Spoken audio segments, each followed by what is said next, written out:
விஜயன்னு விஜயனா கூட வந்து நீங்கள் மாஸ்டரில் பண்ணியிருக்கீங்க. இப்போ வந்து அவர் அரசியல் வந்திருக்காரு. சரி, நேற்று தான் வந்து ஒரு ஆப் ரிலீஸ் பண்ணார். சரி, அந்த ஆப்பில் வந்து போயிட்டு எல்லாம் வந்து மெம்பர்ஷிப் ஆகணும்னு சொல்லிட்டாங்க. நீங்கள் ஆனீங்களா? ஒருவேளை விஜய் சார் வந்து எலெக்ஷன் நின்னா ஓட்டு போடுவீங்களா? கண்டிப்பாக அவருக்கு நான் ஓட்டு போடுவேண்ணா.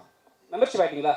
இல்லைண்ணா, நான் வந்து ஒரு ஓட்டராக இருக்கணுன்ட்டு தானே என்னுடைய, ஏன்னா நானே வந்துட்டு நம்ம ரீசன்ட் ப்ரெஸ் மீட்டில் வந்துட்டு நானே சொன்னேன் இந்த மாதிரி எல்லாருக்கும் சான்ஸ் கொடுங்க அப்படின்ட்டு. நான் அந்த இடத்துல எல்லாருக்கும் சான்ஸ் கொடுங்கன்னு கேட்ட இடத்துல நான் ஒருத்தரை சார்ந்து அவருடைய கட்சியில் வந்து இணையணும் அப்படின்றது வந்துட்டு அது எனக்கு தெரிஞ்சு கரெக்டாக இருக்காது. ஏன்னா வந்துட்டு அன்றைக்கி நான் பேசும்போது அது நான் விஜயனாக்கு மட்டும் நான் பேசலை. அந்த ஃபங்க்ஷனில் எனக்காக வந்துட்டு போனேன், சீமான் சாருக்காகவும் நான் பேசினேன். அண்ட் வந்து இதுக்கு முன்னாடி வந்து நான் ரொம்ப கிரேட் லீடராக பார்க்குற அன்புமணி ராமதாஸ் சாருக்காகவும் நான் பேசினேன்.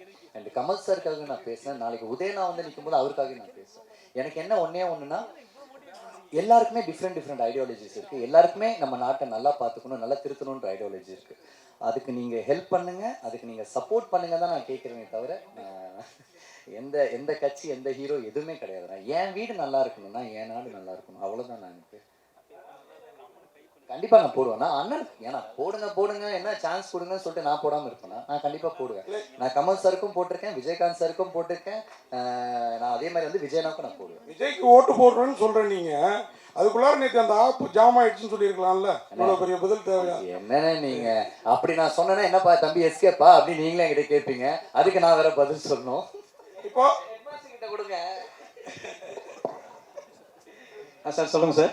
நீங்கள் ஹெட்மாஸ்டராக இருக்கீங்க, எவ்வளோ பசங்களை பார்த்துருப்பீங்க. ட்ரக்ஸில் உங்கள் பையன் சொல்லும் போது கூட பேப்பரில் பார்த்தேன், இந்த மாதிரி 2 பேர் போயிட்டாங்கன்னு சொல்லும் போது உங்கள் மனநிலைமை எப்படி இருந்தது? இப்போ அவரே ட்ரக்ஸை பற்றி எடுக்கிறாரு, இதை பற்றி நீங்கள் அவர்கிட்ட சொன்னீங்களா? சொல்லுங்க சார். அவர் கதை சொல்லும் போது எப்படி தோணுச்சு உங்களுக்கு? சார், அவர் கதையை சொல்லும் பொழுது உங்களுக்கு எப்படி தோணுச்சு? இப்போ கதையெல்லாம் எதுவும் நான் கேட்கல, எதுவுமே. வேற அது புரிஞ்சுதா? அதாவது பையன் சொன்ன மாதிரி அவன் செய்கிறது, அவன் அதாவது ஐடி ஃபீல்டில் இருந்தான் சார். சொன்ன மாதிரி 1 லட்ச ரூபா சம்பளம் அப்பை 2012 13 அவன் ஜாப்ல இருந்தான். அதுக்கப்புறம் பார்த்தீங்கன்னா ஷார்ட் ஃபிலிம் ஆரம்பித்தான். மதருக்கான இஷ்டம் இல்லை. அவங்க அம்மாவுக்கு வந்து நல்ல ஒரு சம்பளத்தில் இருக்கிறவன், நாளைக்கு ஃப்யூச்சர் வந்து அவனுக்கு நல்லா இருக்கணும், மேரேஜ் பண்ணணுன்னா ஒரு வேலை, அதாவது ஒரு ஜாப்ல இருக்கணும், அந்த ஒரு கண்ணோட்டம் அப்படியே வச்சுருக்காங்க. லேடிஸை பொறுத்த வரைக்கும் வேலையில் இருந்தாலும் பொண்ணு கொடுப்பாங்க, சினிமாவில் இருந்தால் பொண்ணு கொடுப்போம், இப்படி ஓப்பனாக பேசக்கூடிய எங்கள் சொந்தக்காரங்களே பேசுகிறாங்க சார். எங்கள் ரிலேஷனே பார்த்தீங்கன்னா, சார் உங்கள் பையன் சினிமாவில் இருக்காருன்னு பொண்ணு கிடைக்காது சார், இப்படியெல்லாம் ஒரு நிறைய. அதாவது பார்த்தீங்கன்னா பொருளாதாரத்தை விட சார் மனசு நோக்கடிக்கு நிறைய பேர். என் ரிலேஷன் வந்து பையனுக்கு ஏஜ் ஆகுதுங்க, பொண்ணு பார்க்கலாம்னா பையன் என்ன பண்ணுறாரு சார், சினிமா டைரக்டராக இருக்காரு, அது கஷ்டம் சார். ஒரே பேச்சு, பொண்ணு கிடைக்கிறது கஷ்டங்க. அது என்னடா இந்த ஃபீல்டில் என்ன அப்படி, இது வந்து இது ஒரு ஃபீல்டு கிடையாது, சினிமா ஃபீல்டு கிடையாது. நான் உதாரணத்துக்கு சொன்னேன், நிறைய பேர் சொல்லுவேன், ஒரு அரசியல்வாதி ஒரு சினிமாக்காரங்க 2 பேருக்கு தான் மவுஸ் இருக்குது. ஒரு பெரிய கோடீஸ்வரர் ரோட்டில் நின்றுக்கிறான், டிஃபன் கடை நிற்கிறான், யார் எட்டி பார்க்கறதில்ல. ஒரு சின்ன சினிமாவில் ஒரு 5 படத்தில் வச்ச கூட வந்து நின்னான்னா கூட்டம் போய் நிற்குது, கூட்டம் போய் பார்க்கறதுக்கு போகிறாங்க. அந்த சினிமா உலகத்துக்கு அந்த மவுஸ் இருக்குது. அப்படி ஏன் வந்து இவங்க இது மாதிரி சினிமா உலகத்தை வந்து பொண்ணு கிடைக்கிறதில்ல, அது கிடைக்கிறதில்லன்னு சொல்கிறான்றதுனால எங்கள் பையன் வந்து நீ செய்ப்பா, உனக்கு என்ன மனசில் தோணுதோ நீ செஞ்சு சாதிச்சு காட்டு அப்படின்னு அந்த முழு சுதந்திரத்தையும் நான் அவனுக்கு கொடுத்துட்டேன்.